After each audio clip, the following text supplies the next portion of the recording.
Hello and welcome to the PERVY Sage channel. On November 20th, 2018, I uploaded my first ever video. It was me simply playing Shinobi Striker. It was a very questionable video, but that's the case with most first videos on YouTube. Anyways, now that I look back at it, it's crazy to think that we are where we're at right now. I know it might sound cheesy when I say we, but that's what it really is. Without you guys supporting me and being the best audience I could ask for, then this channel wouldn't be anything. Shinobi Striker is a game I'll always remember, since it was what made my channel. But now that the last DLC of Don't Naruto has already been released, which we covered, I thought it would be nice to finally do an actual proper goodbye to the game. Naruto to Boruto Shinobi Striker was released on August 30th, 2018. The last Naruto game to be released before Shinobi Striker was Ultimate Ninja Storm 4 2 years back. So as with any new Naruto console game, the fans were hyped. They were ready for this game to drop. It seemed like one of the most promising and ambitious Naruto games to ever be made, with its new character creation feature, custom jutsu loadouts, crazy co-op missions where you can go against giant bosses like the Ninetales and other tailed beasts, along with its 4v4 multiplayer mode. It was something new, something that the Naruto game fan base hasn't ever seen yet. Up until Shinobi Striker, the only games Naruto fans had to play were arena fighters, and also the old free roaming games, which were kind of arena fighters as well. Shinobi Striker introduced new movement mechanics that really made you feel like you're a shinobi. It allowed you to use different jutsu that you would never imagine being used together. It let you finally create that imaginary ninja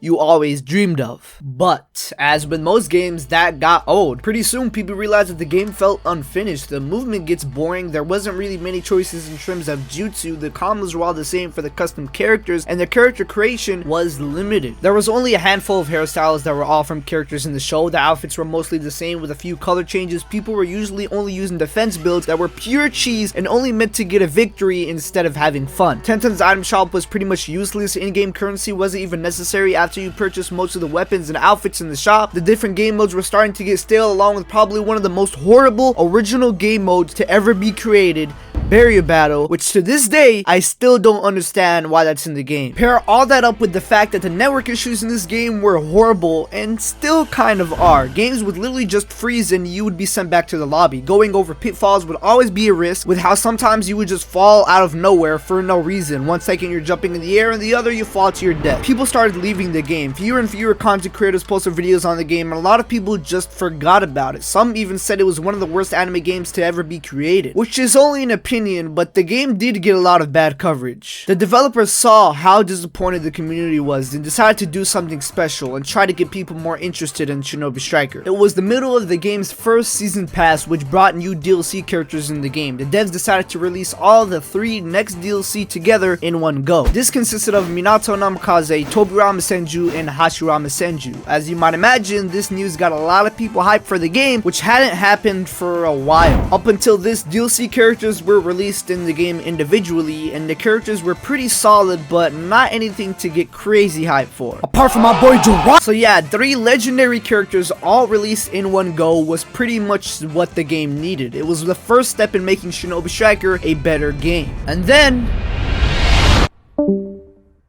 lights out. Just when you thought the game couldn't get any worse luck, just when it was finally getting people interested, the servers went down. What made it even worse was the fact that they went down on the exact same day the 3 DLC were going to be released. This blackout lasted for an entire week. For an entire week, nobody could play the game apart from the co-op mode, which wasn't really fun at all. People started asking for refunds. The whole community just felt baffled by how long the game was down. Of course, it was a good decision to take down the servers on the developer's part, since there was a bug causing people to lose saved data, but this was the last thing the game needed with its already declining player base. But if there's one thing that everybody can agree on, is that the Shinobi Striker developers won't give up. Sure, many people left the game, but many people also stayed and played the game. When the servers finally went up again, there were 3 awesome DLC waiting for you. The game continued to get updates over and over. There were new DLCs, server stability was improved, jutsu that were overpowered got nerfed as soon as people started to complain. playing. New outfits and weapons were added. The game got a brand new game mode with an entirely new map where you just fought to the death in an all-out brawl against 5 other people. Game modes were being changed with an intention to make them better, apart from Barrier Battle, which should have been deleted a long time ago. There were new events. You could tell that the dev team wanted to make a better game, a better Shinobi Striker, and so they did. Interest in Shinobi Striker started to pick up again. To a lot of people's surprise, a Season Pass 2 was announced, which was such good news to everyone who decided to stick with the game and not drop it like many others did. There wasn't really ever a huge update that completely changed the game, but instead many small patches that continued to make the game better and better with every little change. I think why a lot of people stayed playing the game was because of how different Shinobi Striker is. It's really not like any other game out there. Because of how different, original, and new it was is why I myself played the game for so long. Of course, there comes a time when you just stop playing a certain game, but I really did enjoy playing Shinobi Striker for what it was. I'm glad I was able to experience a game that is not like any other, and I'm glad I spent that 60 bucks that at the time was probably not worth it, but it sure as hell is when I look back now. Thank you to everyone who stuck around watching my crappy Shinobi Striker build videos and made me the content creator I am today. Now, just so I can make it clear, I'm not saying the game is dead. Shinobi Striker has a damn loyal player base, and as long as the devs keep making the game better and better, then there will always be people playing this game. But for me personally, this is just the end of a chapter in my YouTube and gaming journey. If there's ever somehow a 3rd season pass, then I'll definitely come back and check that out. But for now, goodbye, Shinobi Striker.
Yeah.